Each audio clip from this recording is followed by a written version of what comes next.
আসসালামু আলাইকুম, সুপ্রিয় দর্শক মণ্ডলী। আপনারা নিশ্চয়ই জানেন এবং উপলব্ধি করছেন, দেখছেন আমাদের বিপ্লবকে কিভাবে নস্যাৎ করে ফেলা হয়েছে, ধ্বংস করে ফেলা হয়েছে। আমাদের যে জুলাই বিপ্লব 2024-এ, যেটা আমরা রাজপথে থেকে বিপ্লবটা ঘটিয়েছিলাম, সেই জুলাইয়ের বিপ্লবটাকে কিভাবে তছনছ করে দিয়েছে। এই বিপ্লবটাকে ধ্বংস করতে অনেকগুলো গ্রুপ কাজ করেছে। বিশেষ করে শর্ট কথায় যদি বলতে চাই, ডিপ স্টেট কাজ করেছে। যে ডিপ স্টেট এই ডুপ্লিকেট বিএনপিকে এখন রাষ্ট্র ক্ষমতায় বসিয়েছে। ডিপ স্টেট তারা ভোটে জিতেনি, তারপরেও তাদেরকে রাষ্ট্র ক্ষমতায় বসিয়েছে, সরকারে বসিয়েছে। এই ডিপ স্টেটের সাথে কারা কাজ করে? আমলারা, বিভিন্ন ধরনের দেশের সকল গোয়েন্দা সংস্থাগুলো, সামরিক বাহিনী, বিদেশি বিভিন্ন এজেন্ট, বিশেষ করে ভারতীয় এজেন্ট গোষ্ঠী, ব্যবসায়ী,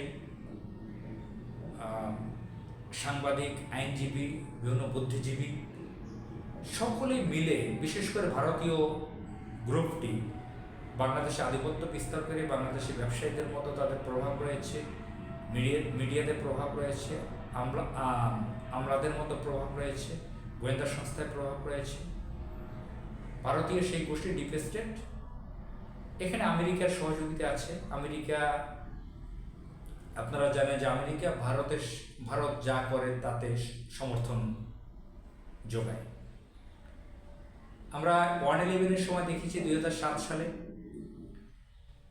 এই আমেরিকা, ইউরোপীয় ইউনিয়ন, বিশ্ব ব্যাংক, ইউনাইটেড নেশনস, ইউএন, জাতিসংঘ, এরা সকলেই মিলে ভারতীয়দের কথা শুনেছে। এরপরে ভারত নিয়ন্ত্রিত একটি অবৈধ সরকার বাংলাদেশে বসে, তত্ত্বাবধায়ক সরকার নামে। জেনারেল মঈন আহমদ এই সরকারটা চালিয়েছিল। ভারতের সে এজেন্ট হিসেবে কাজ করেছে। এখানে তত্ত্বাবধায়ক সরকার প্রধান হিসেবে ডক্টর ফখরুদ্দিন ছিল। মূলত সরকারটি ভারত চালাত। এটা আমার মতন সাধারণ মানুষের কথা না।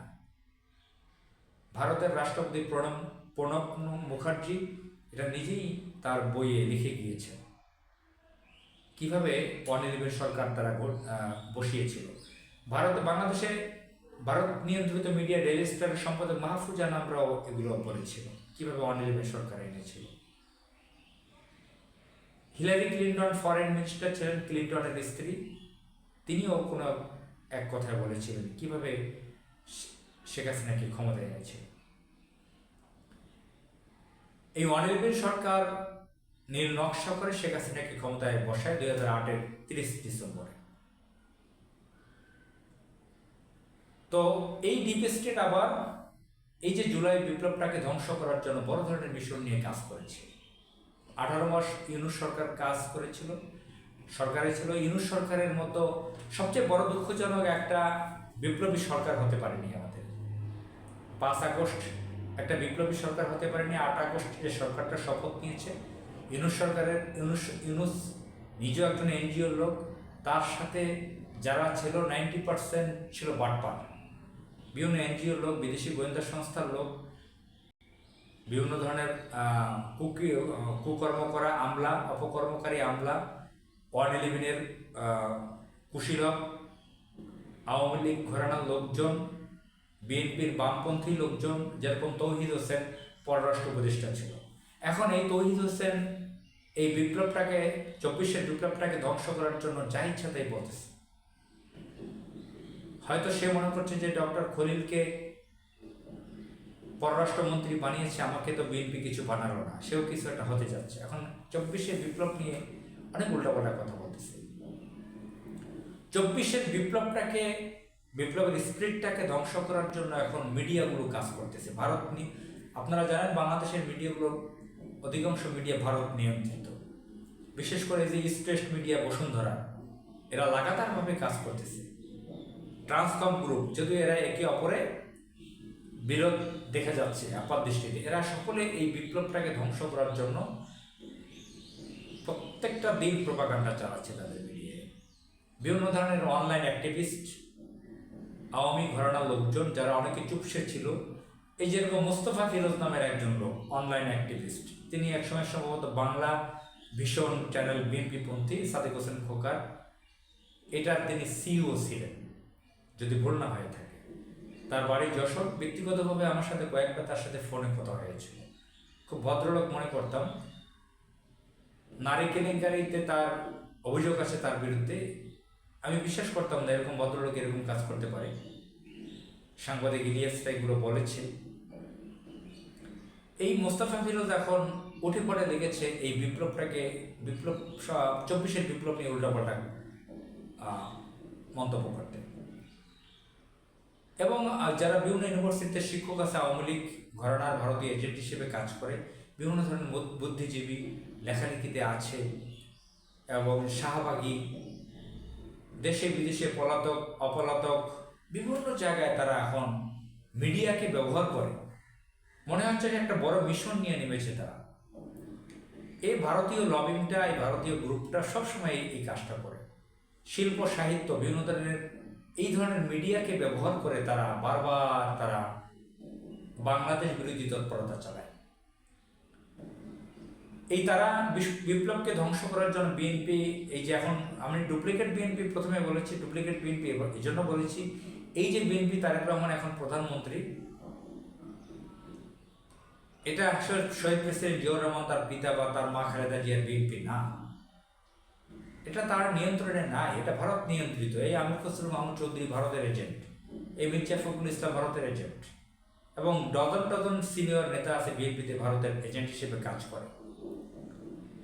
তো এখানে এগুলো তো আছে। এই ডুপ্লিকেট বিএনপি এখন ক্ষমতায় আসছে ইঞ্জিনিয়ারিং এর মাধ্যমে। এখন আওয়ামী লীগ ভারত তারা বিভিন্ন ধরনের কালচারাল লোকদেরকে মিডিয়া ব্যবহার করে বিপ্লবের বিরুদ্ধে কাজ করাচ্ছে। কেন গণভবনকে জাদুঘর বানানো হলো ইউনূস সরকারের বিরুদ্ধে? ইউনূস সরকারের তো বললামই যে এখানে অনেক ধরনের বাজে লোক ছিল।